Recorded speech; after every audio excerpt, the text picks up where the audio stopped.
98% of all the homes in the affected area were destroyed.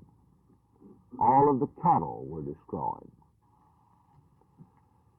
The entire rice crop was destroyed. And this means that rice can't even be planted for another year because 8 feet of salt water covered this area. And the salt is deposited, and it will take the smaller January monsoon and the larger July monsoon to completely flush the salt out of the land so that production can be obtained. All of the fresh water is polluted. Disease is rampant. Survivors of the tidal wave and cyclone have died by the thousands of smallpox, cholera, typhoid fever.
In the tournament.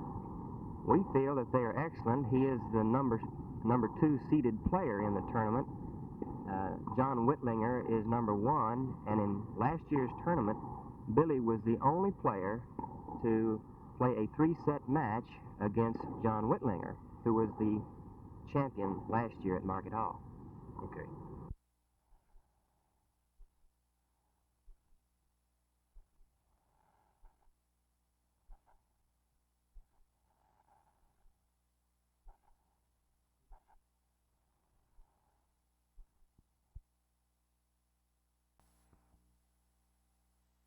The great Ganges and Brahmaputra rivers, 2 of the largest rivers in the world, meet to form the Meghna and form the largest river delta in the world. Now,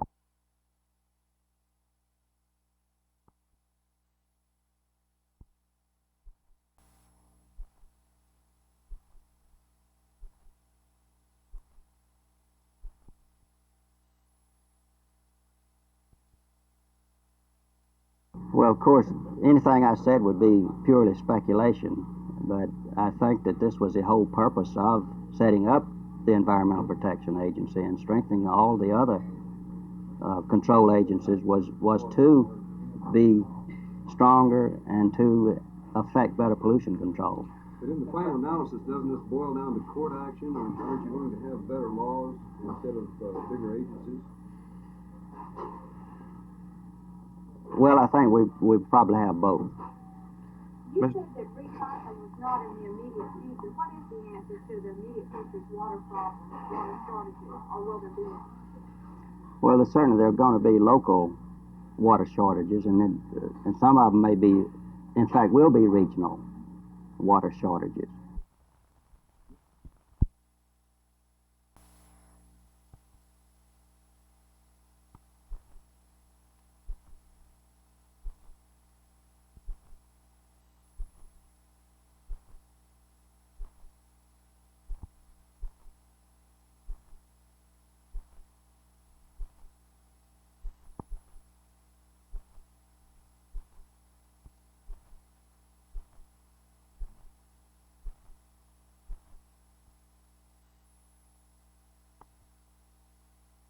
Yes, we are. We have a tremendous field here, and this is the last tournament in a series of national tournaments for the boys. So they come here looking for maybe some past revenge to get back at someone who perhaps had beaten them. So we feel that they're all fired up and ready to play some fine tennis for us. Who is your most unusual player in the tournament, age-wise? Well, the most unusual player is young Billy Martin, who is 13 and the National 14 champ this year, and last year he was the 12 and under champ. He even holds the 18, 16, and 14 championships of Illinois, so he's a very big boy in tennis for being so small in age. The number one seed in the junior division, which is the 18 and under division, is Brian Gottfried, and the number 2 seed is Harold Solomon. Discuss Gottfried's game for a second. Gottfried is a strong player. He has a big game. He's the type of player that can hit the big serve and come in and volley and put the ball out of play, which is just the type for indoor tennis, which is very fast.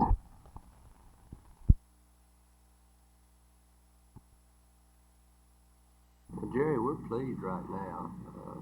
I feel like that if we can get healthy and stay healthy and keep the attitude we have now, we have a chance to have one of our better ball clubs. How many starters did you lose off last year? We lost one, Mike Heitman. He was, of course, an All-Southwest Conference player. He was the only All-Southwest Conference player to graduate. Do you feel you have an adequate replacement for Mike? Yes. Bobby Threadgill's done a good job for us. He's a junior, and he came on strong last year. The last 3 weeks of his sophomore season, I thought he was probably about as good a ball player as we had, other than Mike. Are there any of the remaining 4 starters that might be replaced by scrambling squad? Well, I'll just give you our starting lineup. Okay. We have Steve Niles starting on our low post, and Steve is our 7-footer. And he started practice this year at 270, and he's been on a weight program. It's good weight. He's down to about 264 now. I feel like we probably get him down around 250, somewhere around there.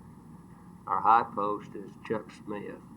Chuck's about 6'5", and he's got good speed and quickness. Now these boys are both seniors and both started last year. And on our wing, we had Bobby Threadgill, as I mentioned, as Mike Heitman's replacement. And then we're playing a sophomore on the other wing, Jeff Overhouse. Jeff's about 6'7". He played post for us last year on the freshman team. And then Pat Cavanaugh, our senior playmaker, is starting at our point position.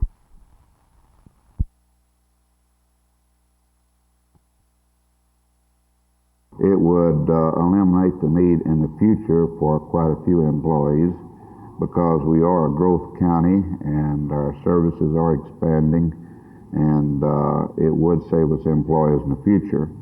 On original implementation, because of certain paralleling procedures that must be used, there would be no immediate saving of employees. However, through the use of attrition and not replacing some jobs, yes, there would be some savings of employees.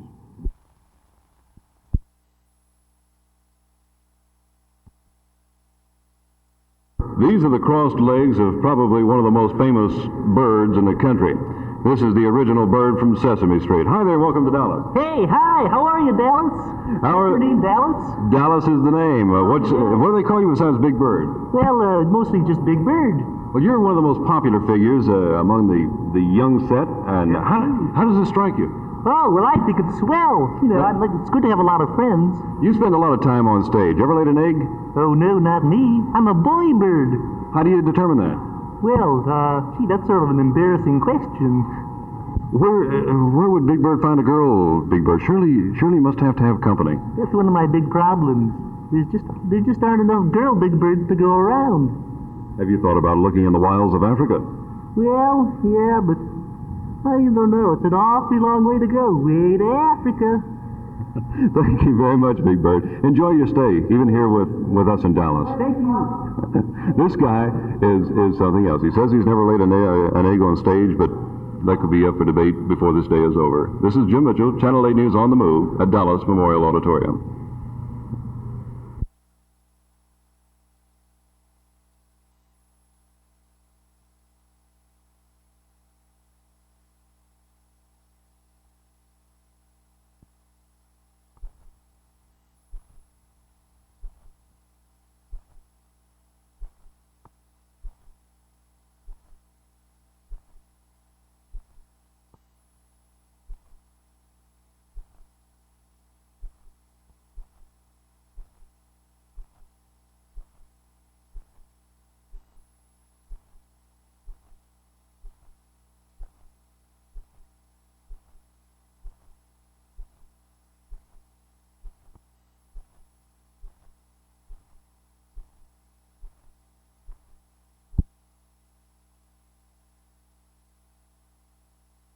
The Legislative Budget Board has written a very conservative spending bill, one that includes no construction money for any of our new colleges or universities.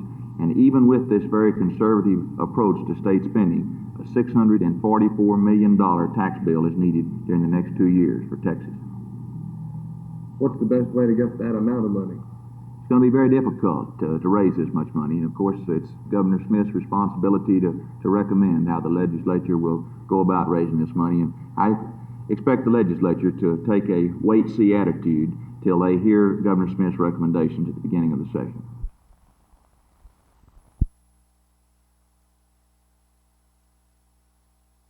A complete revision and restructuring of our welfare department was recommended by the Senate committee today. This revision would create a Secretary of Welfare directly under the governor and would for the first time start a cabinet form of government in Texas. These revisions, which are many, I think would result in savings of millions of dollars in administrative costs for our welfare program if they are adopted by the next session.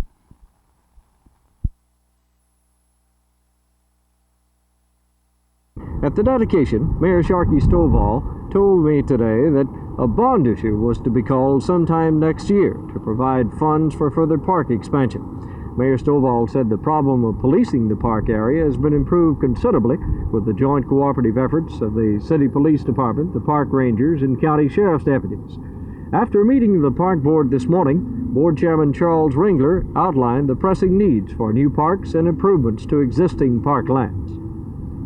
Well, our pressing needs in our park department today certainly is more land for parks.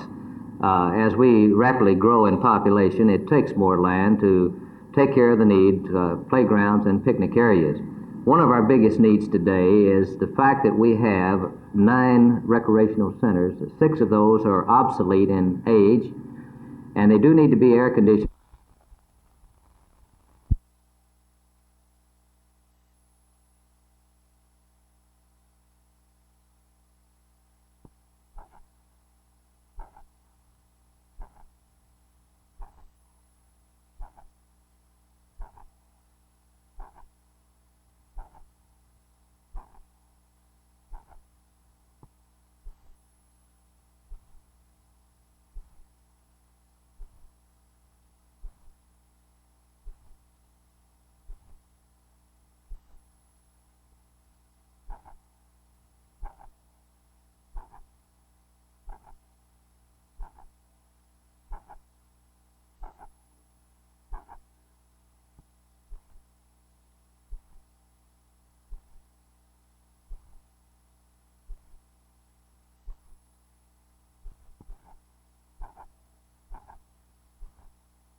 tell me what you think of Sesame Street.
A new version of how much new tax money will have to be found next year was given today, and this is the most official one yet.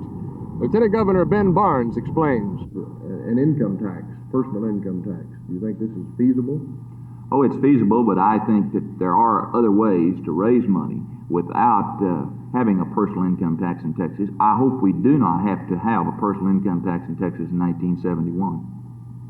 House Speaker Gus Metcher agrees with Barnes that the next move is up to the governor to come up with a budget and taxes to finance it. Metcher is not a personal proponent of a personal income tax, but he says that it does have more momentum now than it ever has before. Meanwhile, the Senate Interim Welfare Reform Committee called for sweeping revisions of Texas welfare. Chairman William Hobby called for elimination of the $80 million limit on state funds that can be spent for welfare. And he said that in fact, funds are being transferred and juggled now, and with the current spending rate on welfare, the constitutional limit will be exceeded in a few months anyway. Hobby wants to eliminate the welfare board and completely restructure the welfare department. He says that the present operation is wasteful and inept. He gave this example.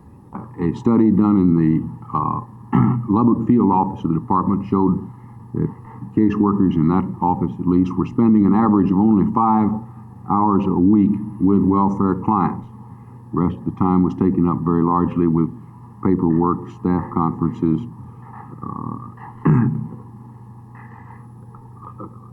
other types of work. We believe that it's feasible to devise a system that would enable the caseworker to spend half his time, 20 hours a week, 4 times what's now being spent, actually in the field rendering services to welfare clients. We believe that it's possible to do this through the installation of a sophisticated computer system, online real-time teleprocessing system, which would eliminate the vast amount of paperwork that is necessary under the present antiquated system. We also Lieutenant Governor Ben Barnes endorsed the revamping. The committee also believes that the cost of administering the health care program through a contract with Blue Cross and Blue Shield is about twice what it should be, costing the state an additional $15 to $20 million in the last few years. The committee believes that adoption of its total program would break the poverty cycle in Texas through a better welfare program and would, in the long run, save the state money.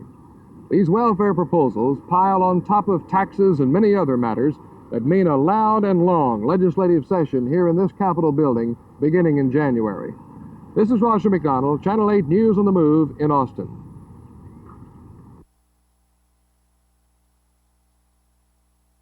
Coach Martin, why was Coach Taylor replaced?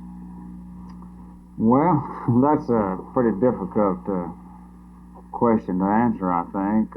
I think there's a lot of sentiment in our community and in our faculty, and that for the good of the university, that not that Fred was a bad man, he is a real fine man, but for the good of the university, then maybe it was time that we made a coaching change. You know. Was this a decision that was unanimous by all people involved in it? No, it was not. Who were the people responsible for the action taken today? What groups of people? Well, in a meeting of, well, it was myself and some of the administrators of the top administrators of the university, and the faculty committee of athletics, and also the committee of athletics on the board of trustees. Is there a chance that Coach Taylor will remain with the university in some capacity? Oh yes, he has the opportunity to if he likes to do so, and he has time to decide whether he wants to or not.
We, the students of Eastfield College, wish to express our appreciation to the taxpayers of Dallas County for the opportunity of furthering our education through the excellent faculty and the modern facilities which are at our disposal. When Dr. Beecher called me the other day and said he had something he wanted to discuss with me, that the students of Eastfield College had started a petition, before we ever got it finished, the hair came up on the back of my head and I was trying to find my pistol. And then when he told me the nature of this message of thanksgiving, frankly a tear came in my eye.